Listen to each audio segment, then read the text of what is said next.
America. It's so nice to be able to do the show live again after a whole week of having to record and upload. And we can thank YouTube and censorship all for that. I would like to give some live shout outs to people jumping in. So Natasha, it's good to see you. Good morning. Thank you very much. Carol Baker, it's nice to have you back too. Michael Gross, good to see you, man. Yes, the trip is doing well. We're safe, we're sound. The drivers are taking care of us and everything is all good. We're getting some good interviews. We're meeting great people. Lynn Furman from Texas, how you doing? Amy Garrett is watching from North Carolina, or as I like to call it, North Kakalaki. Mickey is watching from Arkansas. Good to see you. Who else? We got Randy's from Iowa. Good things happened up there in Iowa with the Republican pulling that out by 5 votes, so that was great. Andrea says, yay, you're back. That's right. Rosaria Barbera, my good friend from Instagram, good to see you. Wendy from Michigan, she says, good morning, glad you're safe and back. Yes, thank you so very much. Let's see, we'll do a few more here. Trinette Mitchell is watching, as always. Good to see you. It is so nice to be back. The one thing that sucks about the censorship and about them doing what they do is some people just give up. Some people go, well, where is he? I can't find him, and then they just give up. And they just don't watch anymore. They don't go to, jeremyherrell.com and see the updates. So if you guys could do me the favor of copying the link, sharing the link, text it to your friends, email it to your friends, share it, forward it, whatever you got to do. Post it on Facebook. Get it out there. Let everybody know that we are live. Arlene says she's been watching on Rumble. That is awesome. Rosaria says, I'm loyal to the end. Well, that's how patriots are supposed to be, loyal to the very end. And imagine if every Republican was loyal. Imagine that. We were just talking about that last night, weren't we? We were just talking about last night how rebranding. And you guys have all known that I've been talking for a long time about rebranding and how the GOP needs to completely drop the GOP, get rid of the old, and put in the GNP and call it the Grand New Party. That is what is so important here. And and I was telling my friend here last night, I said, when a business sells out and you see when they reopen, a grand reopening, and they have a sign outside that says under new management, and that's supposed to let you know, okay, the last store, something was wrong with it. The new store, those problems might be fixed. It says under new management. So you go and you give it a shot. I think the same thing needs to happen to the Republican Party. We need to get rid of the GOP, and we need to bring in the GNP, and we need to have that slogan, under new management. That old way of thinking, and I'm not talking about old in age, I'm talking about old in ideological thoughts, that thought process of, we don't need to be the Grand New Party needs to be the party of the American working class, okay? It needs to be the party of not big corporations. That's the main thing. We do not want to be the party of big corporations. However, we welcome big corporations and we want to lower their taxes. We want to give them more of their money back, because what do billionaires do when they get more of their money back? They don't hoard it. They want to make more. So what do? They invest more into their companies. Investing more into your companies means what? Ding, ding, ding. More jobs. More jobs, better economy. And that's what the Republican Party needs to do. We need to rebrand under new management and get rid of that old and start with the new. So I'll give a few more shout outs here before we get to the verse of the day. We got Amanda, how you doing? Yep, I agree. Anna Gonzalez says hello from Miami, Florida, way down there where it's real hot, huh? We got Danica Roberts watching, Stephen Hill, Judith Moore again from Florida as well, and Paula, how you doing? Shout out to you. So we are going to get right to the verse of the day, folks. Again, we're not in the studio, so we don't have all the glitz and glams and bells and whistles and this, that, and the other, but I know you guys don't care. You guys just want the message, you want the word, and that's what it's all about. So we're going to get, let's see, I'm going to pull up the word of the day here. Give me 1 second. And I apologize for not getting the newsletter out to you guys this morning. Things are really different being not in the studio. And we got to make sure that I got to figure that out, and I got to get acclimated to the time change and all of that. 1 second here.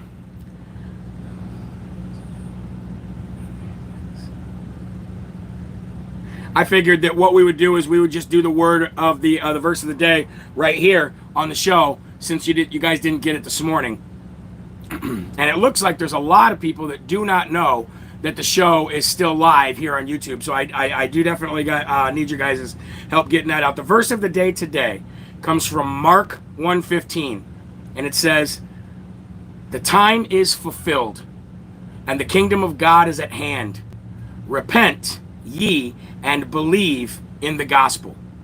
And how I interpreted that, especially with what's going on right now, is God says the time is fulfilled. That means that whatever is happening in our lives, in this world, is supposed to be happening. We don't see his view. We don't see his plan. But there is one.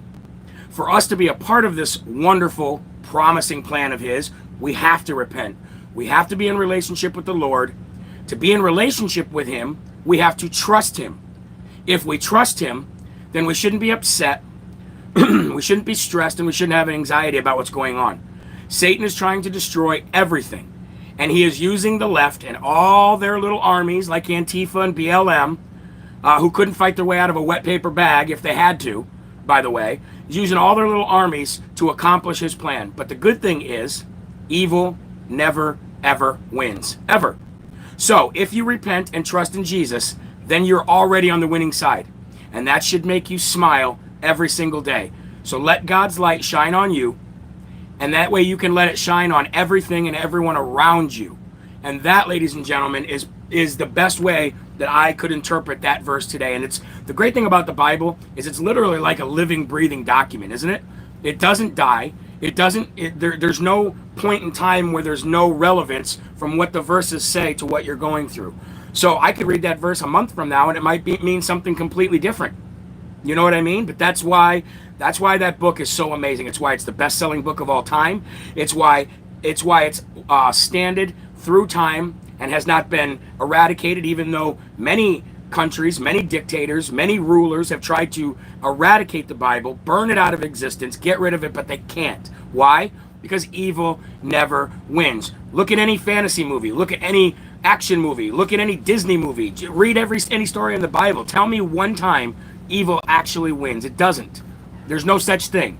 So, ladies and gentlemen, that is the verse of the day, Mark 1:15, and let's get right to the Lord's Prayer, shall we? You know the drill.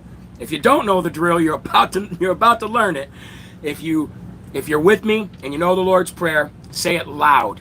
Say it loud where you are so he can hear it. That's what he wants. He wants to hear it from your lips to his ears so he can rejoice. But if you're at work, if you're in a place where you can't say it loud, you know the drill. Say it inside so the Spirit can hear it. You ready? All right, folks, here we go. Our Father, who art in heaven, hallowed be thy name. Thy kingdom come, thy will be done, on earth as it is in heaven. Give us this day our daily bread, and forgive us our trespasses, as we forgive those who trespass against us. And lead us not into temptation, but deliver us from evil. For thine is the kingdom, and the power, and the glory forever. Amen. Right, ladies and gentlemen? See, evil never wins. It can't. It's impossible. Show me one story where evil ever wins. It doesn't.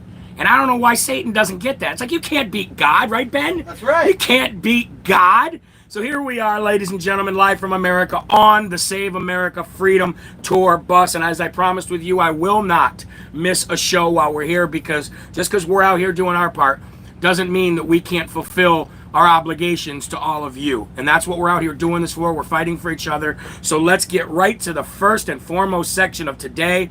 Arizona, ladies and gentlemen. What is going on in Arizona? Well, the house of cards is starting to crumble. Now, we already know the Democrats are doing everything they possibly can to stop it from happening. They don't want it to happen. They're filing lawsuits. They're filing briefs. They're sending lawyers. They're crying. They're whining. They're pulling their hair. They're taking their ball and they're going home. In the end, and that's exactly what will happen, except they won't take their ball. We'll keep their ball, and then they can go home. And we will win. Now, there's a lot of stuff going on right now, and a lot of you are wondering, what is going on with this judge recusing himself and postponing the count and postponing the forensic audit? Let me tell you what that is all about. So there's an audit. There's a gentleman who's part of the audit process. He's working for the audit team. He used to work directly for the judge who was supposed to make this judgment yesterday. Or no, today, excuse me. He's supposed to make the judgment this morning. But because this guy who works for the audit team used to work for this judge, the judge, like every spineless rhino Republican coward out there right now in this country, said, oh, I want to recuse myself. You know what that's it? You know what that is right there? The judge recusing himself is him not wanting to be a target, him not wanting to be doxxed, him not. Now, did you ever think that you would ever see the day that a judge, whether it be a district judge, a federal judge, a Supreme Court judge, did you ever think that you would see the day where a judge is afraid to judge because he's afraid of the backlash, because he's afraid of being hurt, because he's afraid of his family's safety? That's a judge. Here I am, just a regular old, everyday, average American. And what do we do every day? We put our family's life in harm every single day. We put our family's life, their health, and their lives at risk every single day by doing what we're doing. We don't have the protection of bodyguards. We don't have the protection of the state police. We don't have the protection of any kind of Secret Service or anything like that. We're out here fully exposed. But you know what? We're not, because we have the armor of God. That is why we're out here doing this. And these judges and these spineless cowards and the rhino, the Republicans that are rhinos, they need to learn that. They need to get right with God. And they need to do just what we just said in Mark 1:15. And that is repent. Repent, surrender, and give their lives to God. And then they wouldn't be worried about all of this, about Antifa and BLM and the rest of these keyboard champions, these keyboard warriors. Okay? No courage. Now, it's not a bad thing. I mean, it is a bad thing, at face value, but 5,000 foot view, it's not a bad thing, because nothing is going to stop this audit from happening. Nothing. The Attorney General doesn't want it to stop. The governor, even though he should have done something about it last year if he had a spine, doesn't want it to stop. The Republican Party there doesn't want it to stop. The GOP, the Senate, the state Senate and the state representatives, Fincham and the rest of them, they don't want it to stop. It's already in motion, and you're not going to stop it at this point. And they're so afraid. And that's why I don't understand why they didn't come up with the measly $1 million bond. It doesn't make any sense to me. They spend how... You think that sending 75 lawyers is cheap? No, that probably cost way more than $1 million. So you got to ask yourself, are they literally just running out of yours and my money? Like, what's going on here? Okay, but I don't think we have to worry about it. I don't think we have to have anxiety or stress about it. I think it's going to go off as planned. Why? Because this is God exposing the evil. This is God exposing the truth, and I've said it 1,000 times, and you just heard me say it 5 minutes ago. You can't beat God, and evil never wins. And as Arizona falls, Georgia falls, Pennsylvania falls, Wisconsin falls, Michigan falls, and we'll see what happens. We'll see what God's plan is after that. We will see what his plan is after that. I don't know it. Ben doesn't know it. People on this bus don't know it. The people in Arizona don't know what's going to happen after they find out all the fraud that they find. But God knows, and that's all you got to do. You just got to trust the plan, not the Q plan, the G plan. We're not trusting the Q, we're trusting the G plan. It's the only plan I trust. If you're talking about alphabetical letters here and who has what plan, I'll trust the G plan. But I think this is very important to note. November 3rd, 2020, the Democrats blocked all Republicans from seeing their dirty, evil trickery. They put cardboard up in the windows. They kicked them out. They wouldn't let any of them see the counting. Now that it's the Republicans' turn, what do? They put 9 live stream cameras in every section of that building so that the world can watch the count. That's the difference between Democrats and Republicans. Democrats want to do things in silence and secret unless it's time to unleash Antifa or BLM, and Republicans want to do things transparent. They want the world to see. What a stark difference, huh? Cardboard over the windows, 9 cameras for the world to see. You don't have to be a rocket scientist to understand which party you would actually like to belong to. If this was affecting you personally, which it does, some of these people just don't know it. But if you put some of these people in a situation where you say, hey, would you like all these people to talk about you in silence and kick you out and put cardboard up so you can't see what's going on? Or would you like them to be transparent and let you be involved? I guarantee you that most people would say, let me be involved and be transparent, right? So, and that's kind of what Ben and I and everybody are doing out here. We're talking to people, we're getting their input, and we are telling them how much power these states have. Your state reps and your state senate have so much power, and most people don't know it. But I will tell you this, most people that we've talked to, black, white, or brown, all feel the same way. I would say more than 90% of the people we talk to feel that something is wrong, something isn't right, the country isn't the way it's supposed to be. Period. Even the guy that I talked to yesterday that I rapped with outside this bus, He was like, I voted for Biden. But you know what he said to me off camera? He said, I don't know if I voted for him because I was told to vote for him, or I don't know if I voted for him because I was told so much to not vote for Trump. Think about that. How many millions of people out there probably feel the same exact way? I don't know if I voted for him because I was told to vote for him, or I don't know if I voted for him because I was told to not vote for Trump. Somebody just asked, did Vernon Jones show up in Atlanta? No, he didn't. And I'm going to talk to you a little bit about that. One thing that I told you I would always do on this channel is bring the truth to you. And the best way to get the truth is to ask people who live in their states about what they feel about people that are running for whatever position in their state. And I found some real interesting things out about people's feelings about Vernon Jones. But we'll get to that in a little bit here. All right, moving on to the next topic of the day. And you know what? I don't have the studio here, but I can still do the Dum Dum Award and still give you the sound. Here it goes. And the first Dum Dum Award of the day today is going to go to a Michigan Democratic state representative by the name of Jewel Jones. Jewel Jones. Now, if that was a girl, I could say, okay, that's a nice name for a girl. But no. This is a Democratic gentleman by the name of Jewel Jones. Anyway, Mr. Jewel Jones, Democratic representative for the state of Michigan, got arrested over the weekend because he was drunk driving, drove his SUV into a ditch. The state police showed up to arrest him. He was over twice the legal limit. He resisted arrest. He had to get tased. He had to get pepper sprayed. And all the while he's resisting arrest and being tased and pepper sprayed, he is screaming, I'm going to call Gretchen Whitmer. I'm going to call Gretchen Whitmer. And then he says, and I am going to pull your budgets. And I'm going to make sure that the police have a reduced budget after this.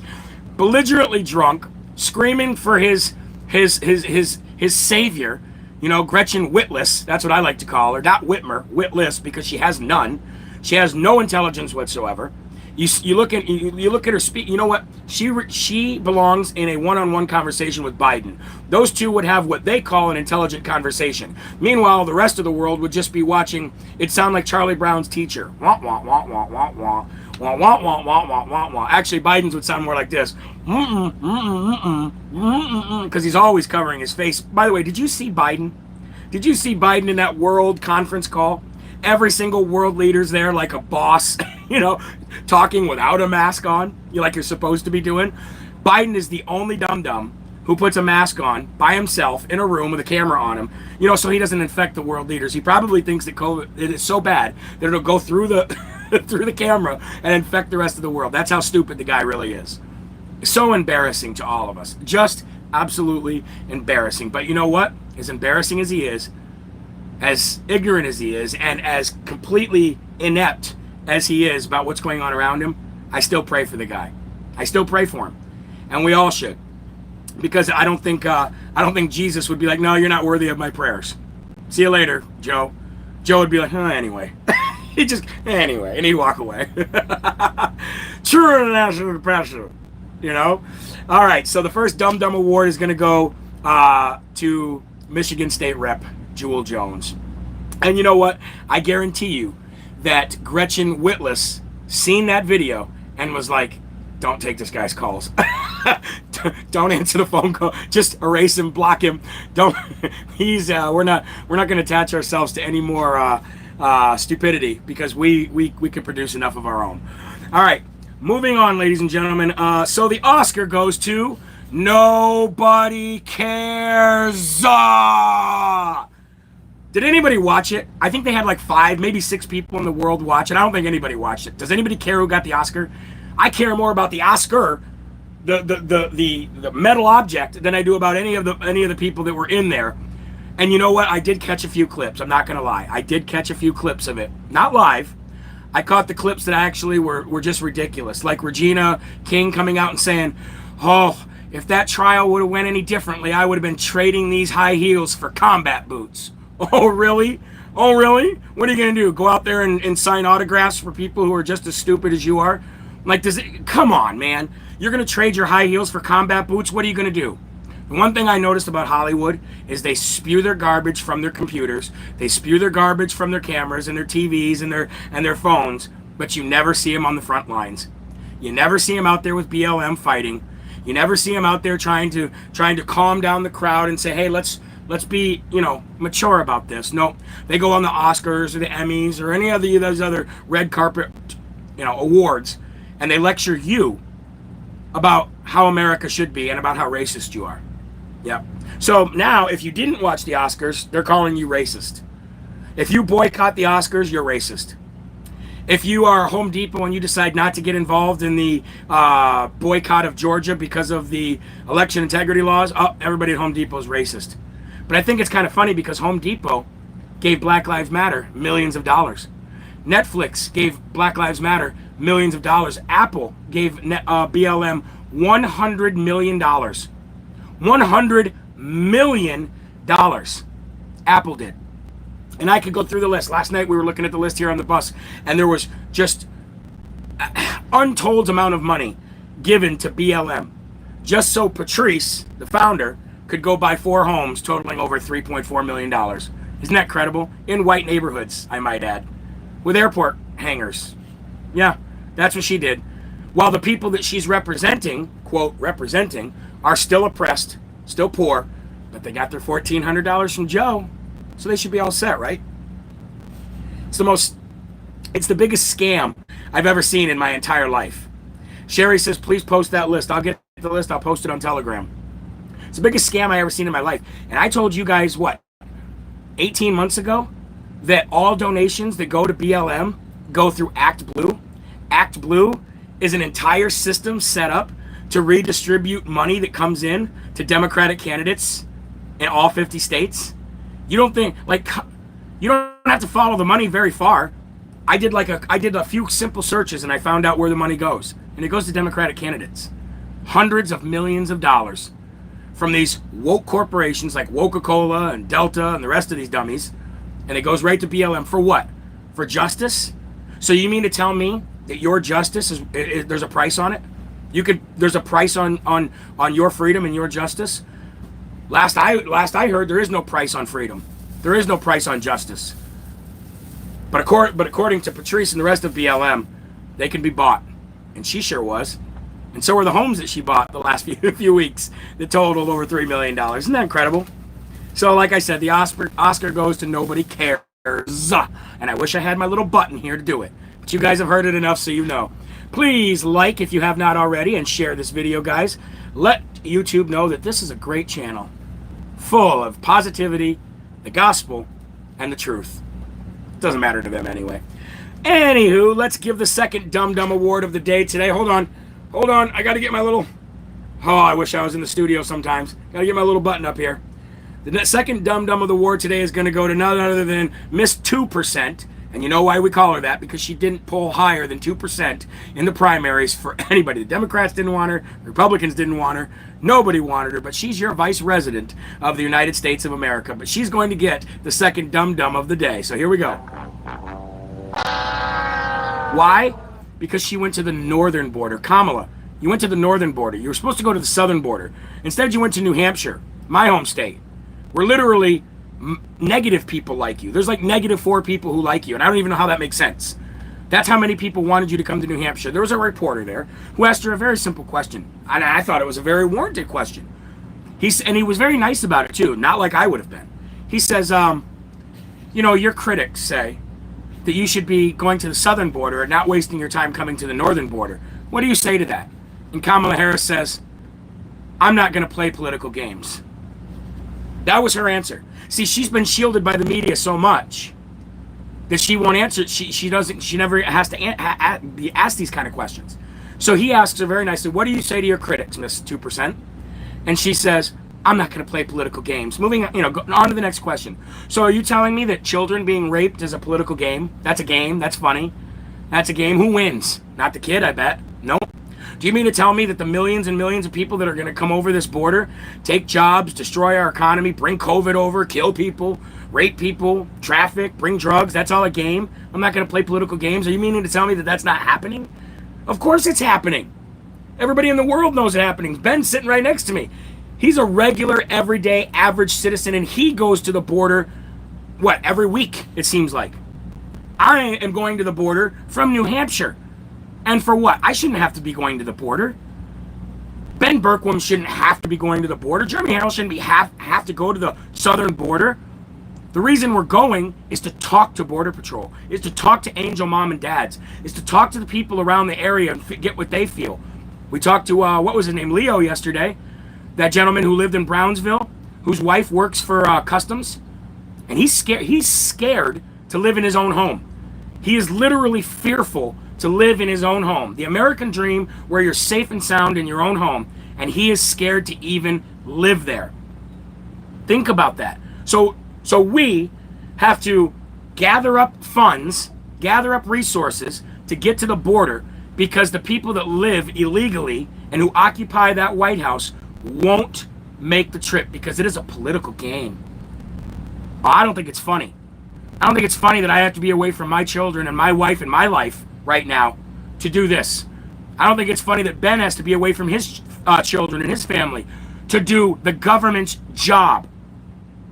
You didn't see us having to do this when President Trump was in office. Why? Because that big, beautiful wall, such a beautiful wall, works so great. That was going up, and it was working. The policies worked. The keeping them in Mexico policy worked. The Mexican soldiers at the northern border and their southern border worked. There wasn't caravans of people coming with Biden shirts on until Biden got in there and welcomed them and invited them. And that's why they're not going to the border, because their plan is being fulfilled exactly the way they wanted it to. They don't have to. Why do they have to go there? There's no reason for them to go there. Everything that they want is happening, which is that what they say is cleansing the United States, adding more diversity, adding more voters for the Democratic Party. Let's give them money.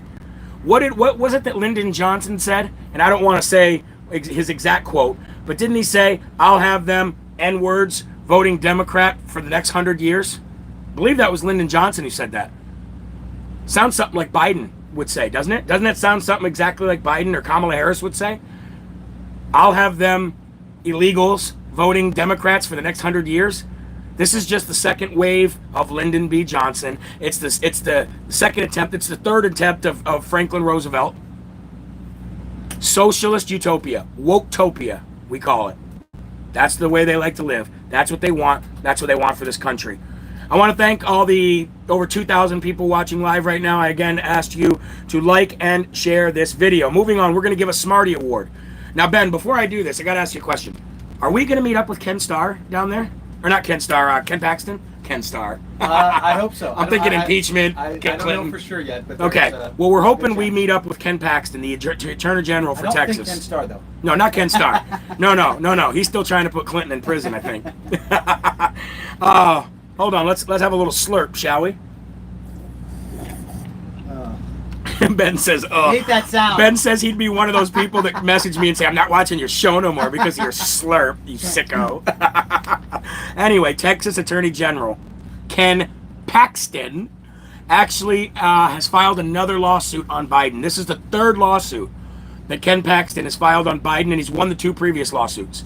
This one now, he's suing Biden for releasing COVID-infected illegal aliens into the United States. Sounds smart to me. If I had a Smartie right now, I do have a package of Smarties in the back, but I'm not going to go back and grab them. But he gets the Smartie of the day because this guy, and you know what? There's some things that I don't like about Governor Greg Abbott, but for the most part, he's doing an amazing job. Now, there's people from Texas who will say, "Well, I don't like that he did this, and I don't like that he did that." I get it. There's things that I don't like that Chris Sununu does too. But for the most part, he's doing a decent job. But Attorney General Ken Paxton, that guy could run for governor, and he would do an even better job. I'd love to see him run for governor of Texas because he holds Biden accountable and he doesn't stop. And he's not afraid of getting doxxed like that judge in Arizona. He's not afraid of having his family's, information released. Well, I mean, of course, he does have quite a bit of security and stuff, but still, he's got courage. And we all know, as Steve Bannon says, and as we continue to say as well right here on Live from America, courage is contagious. And it is. And I can tell you that from experience being on this bus. We're bringing a lot of positivity and a lot of courage to a lot of people.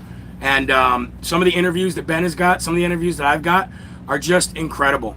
Absolutely incredible. And we need to keep it up. So big shout out to Ken Paxton, not Ken Starr. I don't know, is Ken Starr still alive? Oh yeah, he is. He is. He chimed in on the old Trump impeachment thing. You know, how it wasn't going to work. So now I want to take this time to tell you a little bit about our trip so far before we do the last couple news segments here.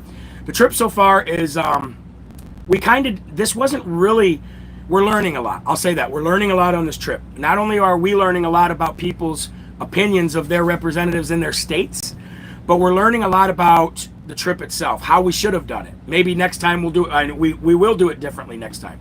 Next time we will have a schedule planned out. We will tell you, we'll be here at this time, at this date. We'll be here at this time, at this date. And then we'll make unscheduled stops in between like we've been doing here. So we're kind of like putting this together as we go. And you know what? I don't think I'd have it any other way, because it's a good way to get your feet wet. It's a good way to see, okay, this didn't work, this worked, this didn't work. But for the most part, everything is working out great. And I got to tell you, we're pulling up in unscheduled stops. And the people that God is leading us to, you know, we were supposed to go here, but we made a U-turn and we went here. We were supposed to go here, but something didn't work out. We couldn't park the bus, so we go here. And I got to tell you, in a couple places, people are like, hey, wait a minute. I know you guys. I know that bus. I know Jeremy Herrell. I know Ben Bergwam. And it's really incredible, because had we not made those unscheduled stops, we wouldn't have been able to run into those amazing people. We wouldn't have been able to get their perspective about their state. You know, so it's been really, really nice. And I'll tell you, the interviews that we've done have already changed my perspective on a lot of things. Now, I want to go back to Vernon Jones here real quick. I talked to a lot of Georgians the other day, and right here on the bus as well. And I asked them this one question, because we talk about Governor Kemp, we talk about Raffensperger, and we talk about who the next star, who would replace these guys. And I got to be honest with you, as much as I, all the way up from New Hampshire, have loved everything about Vernon Jones, Georgians are telling me they don't trust him as far as they can throw him. Now, I haven't spoke to a million Georgians, but this is, I got to tell you what every single Georgian that I've talked to has told me. They said they wouldn't trust Vernon Jones as far as they could throw him. My question is, well, why? And they say, because he was a Democrat and for so long, and all of a sudden he just popped up and started crowd surfing at Trump rallies, and he really likes the limelight, and he really likes his 15 minutes of fame. But they say, and I asked him, okay, so let me ask you this question. If it came to him or Kemp, who would you vote for? And every single one has said they would vote for Kemp over Vernon Jones. Now, again, I haven't talked to a million people. I've only talked to probably about 50, 60 Georgians. But they've all told me the same thing. And I didn't know that. I didn't know that at all. So I said, and a lot of them were telling me that 30% of those people that hated Kemp, 30% of them have come back because of the election laws that he's signed in. And I said, well, what would make people have full trust in him again? What would make people have enough trust in him again to keep him as governor? And they tell me, get rid of Dominion. If he signed the election laws in and he gets rid of Dominion, then people say that he would earn their trust back. And I say, yeah, but didn't he do you dirty? Didn't he do something very, very evil and dirty to you? And most of them have said yes. So really, this is an answer that I get a lot too. The devil you do know is a lot better than the devil you don't know. So that is just what I've heard on the ground. That's what I've heard from everybody that I've talked to. So I have to, I don't know. I'm gonna continue to ask people, but the only person that I think that has star power to be able to run for governor in Georgia and actually have the trust of Georgians at this point in this time would be Marjorie Taylor Greene. Now, I'm not saying that I'm counting out Vernon Jones at all or anything like that. I'm not telling you not to like him, not to follow him, not to vote for him at all. That's not what the message is here.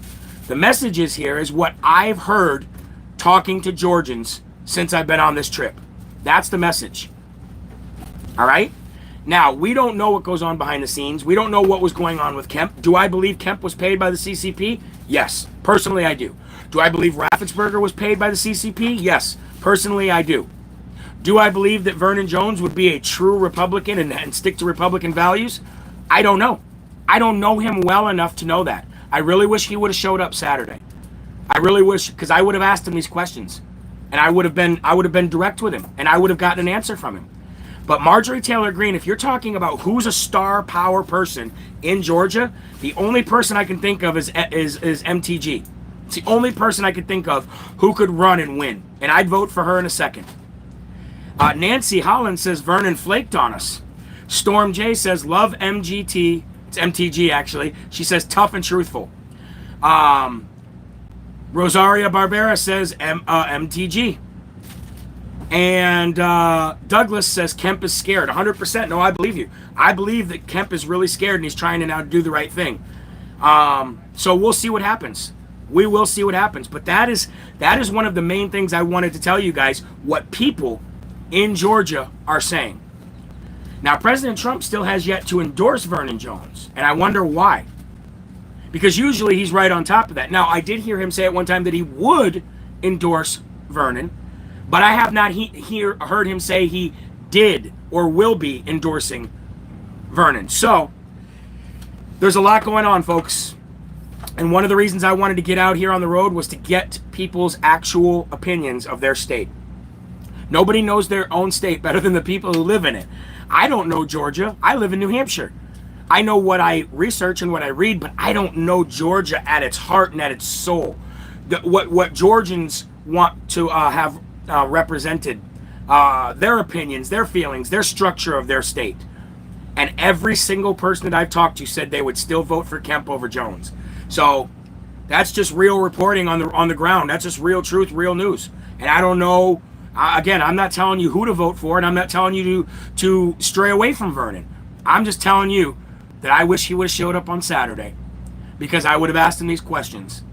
And I hope that he can show that he would represent the values of Georgians the way they wanted them represented. Okay? So that's kind of where that goes. Other than that, man, the trip has been going well. Like I said, it's really been a fly by the seat of the pants. And next time it'll be a little bit more structured. And I really honestly believe that the next trip we're going to make is Pennsylvania. And that's what I'm pushing for, because we should have already gone. So, we'll see what the future brings, but I definitely keep you up to date. All right. I want to do a couple more things here, and then we'll call it a quit. States can resist all executive orders, including gun-grabbing red flag laws, if they don't accept federal government handouts. So this is going to be where the rubber meets the road right here, because every state wants money from the government. Every state, especially blue failing states, they want money from the government for whatever reason. And the government uses those funds to bribe states constantly. Matter of fact, living in the Northeast, I do know one thing. Vermont was the last state to change the drinking age from 18 to 21. And they were holding out. This was in the 1970s, I think. And the federal government said, okay, all right, well, you go ahead and keep the drinking age at 18, and we will not fund your interstate, and nobody will come to your state from other states. So Vermont caved, and they gave in and put the drinking age from 18 to 21 so they could have federally funded highways that come through their states, so they could bring economy and money to the states and people. So that's a very good example of how the federal government holds states hostage by telling them they're going to withhold federal funding. Or more recently, let's talk about Michelle Obama, okay? Michelle Obama, she and her husband, or his husband, whatever, I don't know, maybe they're both guys, who knows? Either way, they were holding federal funding from states if the schools in those states would not change their bathroom policy and let girls and boys go into the same bathroom. Remember that? They were going to withhold money from the food program. So basically, they were willing to let your kids starve, or make families who couldn't afford to buy food figure out ways to feed their kids during the day if they didn't let boys pee in girls' bathrooms. Remember that? Well, this is how the federal government holds states hostage. However, if you want your state to deny all of the executive orders that President Biden puts out, including red flag gun grabbing laws, then you need to reach out to your state representatives and your governors and say, hey, you need to look out for us first. And our freedoms And our justice and our pursuit of happiness is far more important than federal money coming from the federal government. I would even let the state raise my taxes to help pay for what the federal government was going to shove down our throats, if it meant keeping my rights, keeping my my pursuit of happiness, and keeping the values of my state. And right now, there's a big push for people in each state to get a hold of their governors and let them say, hey, this is where the rubber meets the road. This will be the real test. Will you stand up for your citizens? Will you stand up for us, or will you take the bribes from the federal government? And ladies and gentlemen, I'm here to tell you, I would much rather figure out a way for my state to make the money somewhere else than to get it from the federal government with strings attached. How about you? So that's another fight we have on our plate. And when I get back to the studio, we will be calling governors and we will be telling them, do not impose these draconian, fake, illegal executive orders coming from the White House, from President Biden, if it means infringing on our rights or our pursuit of happiness just for some money. Okay? Money is the root of all evil, and the devil knows it. And he's playing that game really well. He knows how to play Monopoly really well. Right? All right, moving on, ladies and gentlemen, a couple more. Did you see over the weekend, and I just have to bring this up because the guy just truly annoys me that much, Chris Wallace, Fox News' Chris Wallace, he will still not let January 6th go. Over the weekend, he was running segments where he was still running President Trump into the ground for his handling of the January 6th insurrection. It's all President Trump's fault, even though we have Maxine Waters out there. That's what Chris Wallace should be more concerned with. Maxine Waters and her rhetoric about getting in the streets, getting more confrontational, burning things, getting, get in their faces, kick them when they're down, all this other stuff. That's the kind of stuff that Chris Wallace should be attacking. Instead, this guy just can't help himself, can he? He's got to bash President Trump some way, doesn't he? So he's still running with this January 6th insurrection crap that is done. It's over with. Nobody cares anymore. They couldn't pin it on Trump. President Trump won again. And the only people that are losing are patriots, us. And that's why they want to drag it on. That's why they want to drag it on. They want to continue this narrative that patriots bad, orange man bad, put us all in prison. We're all terrorists, right? We're all insurrectionists. But really, the real reason why Chris Wallace can't let it go was because President Trump made Chris Wallace look like a pile of dung many times, over and over again. And Chris Wallace just can't let it go. And really, ultimately, it's because he's scared. It's because he's scared of President Trump coming back. And what they're really scared of is President Trump's legacy. And President Trump's legacy is every one of you, myself doing this right here, and people like Governor Ron DeSantis of Florida. That's Trump's legacy. That's the best is yet to come. And that's what they want to stop dead in its tracks right away before it gets out of control again. And by out of control, I mean us taking control of the House, the Senate, and the White House once again. Chris Wallace is a washed up dish rag. And I don't even understand how anybody watches the guy. I really don't. The guy literally is just out there for his own agenda. And I guarantee you that Fox News ratings, if you look at him, Chris Wallace is one of the worst. I bet you he is. Even before all this feud with Trump, he was boring, he was worthless, and he had an agenda. Moving on, we got two more things to talk about. Virginia, you need to stand up bigger and louder and prouder now than ever. Okay? If you are from Virginia, you need to get on your phone, to get on your computer, or to get in your car right now, and you need to let your state representatives, your Senate, and your governor know that you are not happy because the Virginia Department of Education will be dropping all advanced math classes below 11th grade due to unequal minority representation. Lowering the bar, once again, for people who can't, won't, or don't want to further their education and become smarter in the subject of math. So the Virginia Department of Education will be dropping all advanced math classes. So instead of making, America great, let's dumb America down even further. Let's make our country even more stupid because of, quote, unequal minority representation. Hey, here's an idea. How about if you don't want to take an advanced math class, then don't take one. Let the children who are advanced in the subject of math, who do want to further their education, who do want to make something of themselves, who do want to further their career and ultimately further this country's success by letting them take advanced math classes. What are you going to do? You're just going to write it right out of the curriculum altogether? You're just going to burn it like you'd love to do the Bible? Get rid of it so people can't learn it? What an absolute ridiculous travesty that's going on in the Virginia Department of Education. So, if you live in Virginia, and even if you don't, and when I get back to the studio, we're going to have some fun with this one. We are going to call and hold that Department of Education liable for all of this crap that they're pulling right now. How do you dumb somebody down just because you feel that other people can't do it? It is, I don't even know what to say about that. Don't even know what to say about that. So this is just a friendly reminder and a PSA for you before we leave the show today, ladies and gentlemen. And I want you to pay real close attention to what I'm about to say. You ready? All right. Just a friendly PSA reminder.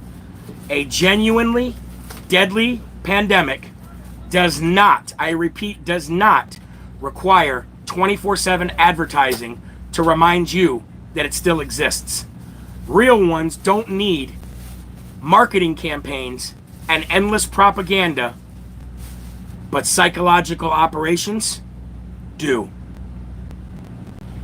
If this was as bad as everybody said it is, then you wouldn't need a 24/7 advertising marketing campaign to let you know how bad it is. But if you were under a psychological operation, you definitely would require a 24/7 campaign of propaganda to remind you that something exists. If the news didn't exist, if the fake news didn't exist, if there was no such thing as media, not a single person on this planet would know that there was a pandemic. And that is the closing statements here for Live from America, live from Texas on the Save America Freedom Tour bus. We will be in Victoria, Texas at around 2 p.m. at a restaurant called Ramsey's. You want to come out? You want to see the bus? You want to tell us about everything that's going on in your life? You want to rant? You want to just let the world hear what you have to say word for word with no twisting, no editing? Then meet us at Ramsey's in Victoria, Texas today in about, I don't know, what time is it now? 10:50. In about 2 hours. No, 3 hours. So 3 hours, yeah. All right? God bless you all. Make sure you share the video. Live from America is back, and we're just getting started. God bless you. Go to Jeremy Herrell, that's 2Rs2Ls.com, so that you never, ever, ever have to say, hey, where did Jeremy go? Oh, well, I guess I'll just give up on it. No. All updates will always be on JeremyHerrell.com. Follow me on Rumble. Follow me on Instagram, Telegram, Parler, the rest of them. And by May, we will be on digital TV. And sooner or later, nobody's going to be able to stop us. God bless you guys. Have a great day. And we'll see you later on tonight for more Live from America.